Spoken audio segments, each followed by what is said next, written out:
সবাইকে স্বাগত জানাচ্ছি আজকের নতুন ভিডিওতে। সবাই কেমন আছেন? আশা করি অনেক ভালো আছেন। ভিডিওটি স্কিপ না করে পুরোটাই দেখেন, আশা করি আপনাদের অনেক ভালো লাগবে এবং আমি এই প্রত্যাশা করতেছি। সব বন্ধুরা, আপনাদের মাঝে নিয়ে এসেছি আমি অকৃতজ্ঞা এই মুভিটির ঘটনা, কাহিনী এবং স্টোরি কি আপনাদের মাঝে আমি পুরোটাই দেখাচ্ছি এবং বলতেছি। সো কথা না বাড়িয়ে চলুন দেখে আসি এই মুভির কাহিনী স্টোরি।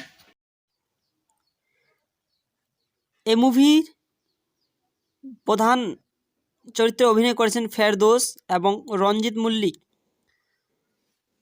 মল্লিক এবং তার স্ত্রী একটি দুর্ঘটনায় তাকে হাসপাতালে ভর্তি করা হয় এবং এই অ্যাক্সিডেন্টে তার মা খুব অজ্ঞান হয়ে যায় এবং আহত হয়ে যায় মানসিকভাবে, এবং তার স্ত্রীকে নিয়ে যাওয়া হয় হাসপাতালে চিকিৎসার পর ডাক্তার বলে তার স্ত্রী আর মা হতে পারবেন না।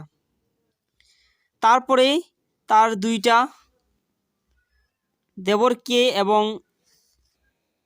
তারা সন্তানের মতো লালন পালন করে এবং করতে করতে তারা বড় হয়ে যায় এবং সে তার দেবর হয় ফেরদৌস। তারা খুব আনন্দে দিন কাটে এবং এভাবেই তাদের জীবন শিশুকাল অতিবাহিত হয়ে যায়। তারা পায়নি যেমন মা বাপের আদর, এবং রঞ্জিত মল্লিক ও তার স্ত্রীও ছিল না তো কোনো ছেলে সন্তান। এভাবে তারা দুজনকেই নিজের সন্তানের মতো লালন পালন করে। এক সময় সেই সন্তান মানে হচ্ছে ফেরদৌস তার বড় দাদাকে ভুল বুঝাবুঝি করে ফেলে। এরপরেই তারা পরে বুঝতে পারে যে এটি একটি অন্য মানুষের একটি ষড়যন্ত্র। এই ষড়যন্ত্র সে বুঝতে পেরে সে তার দাদার কাছে পা ধরে ক্ষমা চাচ্ছিল এবং ক্ষমা করে দিয়েছিলেন।